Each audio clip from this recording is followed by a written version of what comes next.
નમસ્કાર, સત્યપુંજમાં આપનું સ્વાગત છે. હું છું લવજી કશ્યપ. ભાવનગર આવેલા કોંગ્રેસ નેતા અને ધારાસભ્ય જિગ્નેશ મેવાણીની આગેવાનીમાં સિહોર કોંગ્રેસે કલેક્ટરને સિહોરમાં વિતરણ થતા દૂષિત પાણી બાબતે રજૂઆત કરી. ગઈકાલે ભાવનગર આવેલા કોંગ્રેસ નેતા જિગ્નેશ મેવાણીને સિહોર કોંગ્રેસ દ્વારા શહેરમાં અપાતા પાણી બાબતે રજૂઆત કરી હતી, જેના અનુસંધાને ધારાસભ્ય જિગ્નેશ મેવાણીએ સિહોર શહેર કોંગ્રેસ પ્રમુખ કે ગોહિલ અને તેમની સાથે રહેલા શહેર જિલ્લાના કોંગ્રેસ આગેવાનોને સાથે રાખી કલેક્ટરશ્રીને તેમની રજૂઆત કરી હતી. કોંગ્રેસ દ્વારા સિહોરમાં વિતરણ કરાતા પીવાના પાણીના લેબોરેટરી ટેસ્ટ રિપોર્ટ પણ રજૂ કર્યા હતા. આ બાબતે લોકોના આરોગ્યને હાનિ પહોંચે તે પહેલાં કડક પગલાં લેવા રજૂઆત થઈ છે.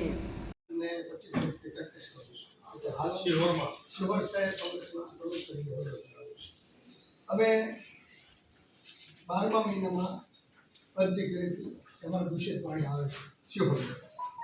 પછી અમે અમને કાંઈ બહુ રિસ્પોન્સ ન આવ્યો એટલે અમે રિપોર્ટ કરાયો અને ગવર્મેન્ટમાં રિપોર્ટ કરાયો રૂરલમાં, અને તે લોકોએ કીધું કે આ પાણી પીવા લાયક નથી.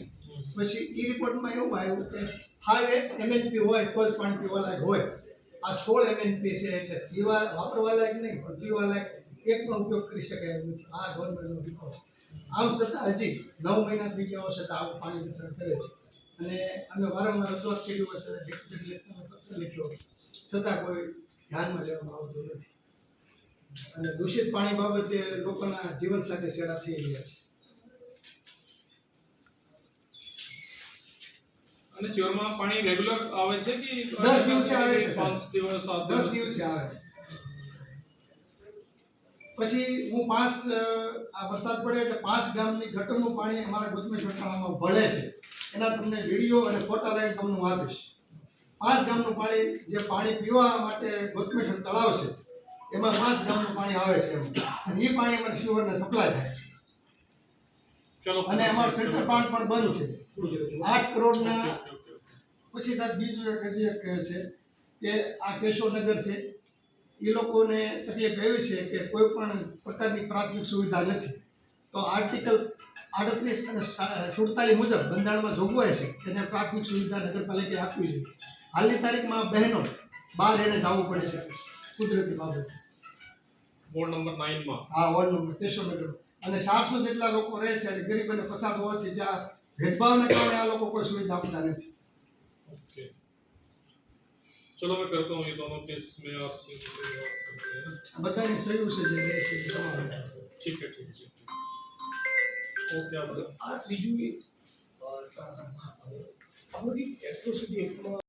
નાગરિકો અને ભાવનગર શહેર કોંગ્રેસ સમિતિ દ્વારા, જિલ્લા ભાવનગર કોંગ્રેસ સમિતિ દ્વારા કલેક્ટરશ્રીને રજૂઆત કરવામાં આવી કે 2026ના આપણા ગુજરાતમાં, 2026ના આપણા સિહોરમાં આજે પણ ઢોળું, દૂષિત અને સર્વ સમાજના લોકો ના પી શકે એટલું ગંદી ક્વોલિટીનું પાણી આપવામાં નાગરિકો અને કોંગ્રેસ પક્ષવાળા દ્વારા પ્રાઇવેટ લેબોરેટરીમાંનું ટેસ્ટિંગ કરાવવામાં આવ્યું. તો રિપોર્ટમાં સ્પષ્ટપણે કહેવામાં આવ્યું કે પીવા માટે નહીં, અન્ય કામોમાં પણ ઉપયોગમાં ન લઈ શકાય એટલું ઢોળું, ગંદુ અને દૂષિત પાણી શિહોરની જનતાને આપવામાં આવે છે. એટલે તાબડતોબ સરકાર દ્વારા આ મુદ્દે એક્શન લેવામાં આવે અને પીવાનું શુદ્ધ પાણી દરેક નાગરિકને મળે, એ દરેક નાગરિકનો ફંડામેન્ટલ રાઇટ અધિકાર છે.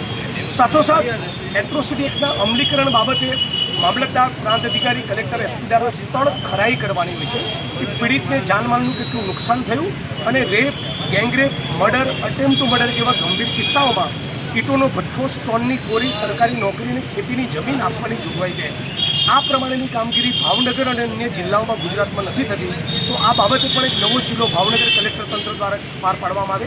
કેટલાક પ્રકરણમાં સાધણીની જમીનોમાં દબાણ છે, ગામે ગામ આજે પણ અસ્પૃશ્યતા પ્રવર્તે છે. સમાજ માટે સત્ય સાથે સત્ય પોઈન્ટ. અહેવાલ, સમાચાર તથા જાહેરાત પ્રસારિત કરવા સંપર્ક સાધો. સત્યપુંજ સમાચાર પ્રસારણ, લબ્ધિ કોમ્પ્લેક્સ, તાલુકા પંચાયત સામે, સિહોર.